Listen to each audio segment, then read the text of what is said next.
usong lagayan ng liquid seasonings. Grabe, ang lakas. Ay! Ay! Oh, grabe yan. Kahit matumba na, hindi siya nalalaglag, guys. At kahit anong alog-alog nyo nga, guys, hindi to basta-basta mag-i-spill or mabububo. Tingnan nyo naman, walang nauula. Pero guys, once na in-squeeze nyo yan, oh, diba? Ang astig! At ang galing nga guys na naka-invento nito, diba? Ang astig, kahit anong alog-alog mo talaga, hindi siya mauula at walang mai-spill.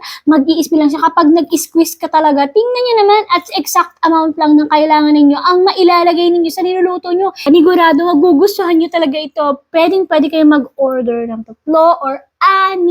May options din kayo kung ano ang size na kukunin ninyo. May 300 ml at may 500 ml. Ito guys, yung 500 ml. In-order ko ng 500 para pang malakasan na. Perfect na perfect sa pang-kusina. Lalo na mahilig magluto dyan.